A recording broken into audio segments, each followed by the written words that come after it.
Okay, so let's talk about pain that arises in this general area.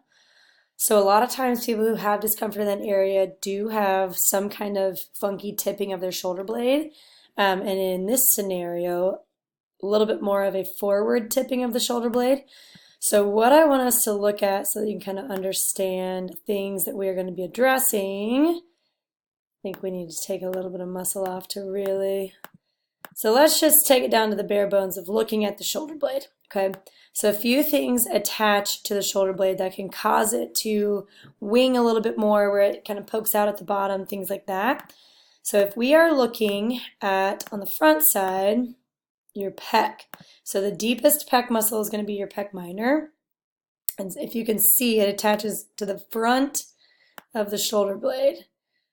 So you can imagine if that were to get kind of tight per se, it could tip that shoulder blade forward a little bit. Usually bicep is not going to be something that actually tips your shoulder blade forward, but pec can a little bit. And it's not that it just gets tight out of the blue. It's things that develop over time. And then your large pec actually doesn't full-blown attach to your shoulder blade, but it does attach to your collarbone. But the other thing I want to look at is your rhomboids.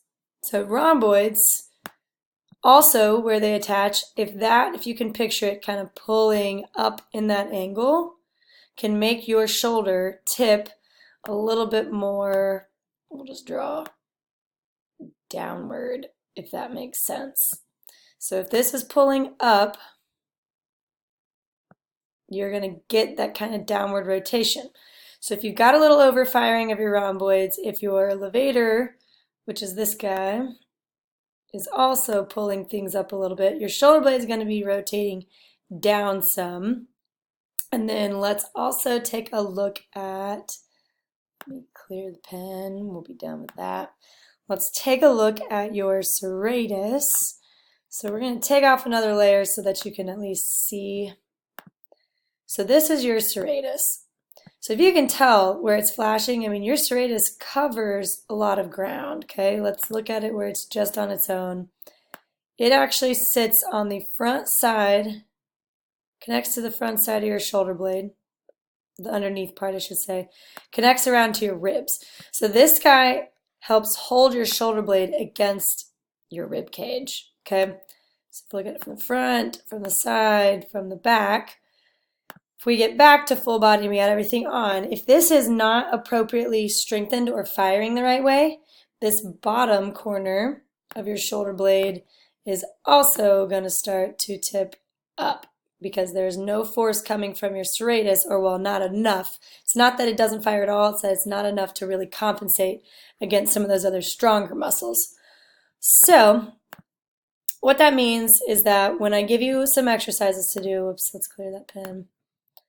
We're mainly going to be working on thinking about tipping your shoulder blade back so that this bottom corner doesn't poke up, so that it can take a little bit of work off of these guys, your rhomboid, your levator, because sometimes when they get overworked, and this is what can happen in the scenario of, let's say, like climbing or weightlifting or doing any kind of upper body work. If your shoulder blade it's what they call floating when your serratus isn't really appropriately holding it to your rib cage, instead of it being stable and these muscles being movers of your neck, they end up stabilizing your neck and trying to stabilize your shoulder blade, and they can get very angry.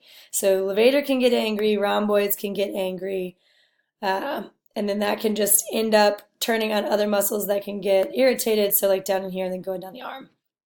So that's a little overview of the anatomy.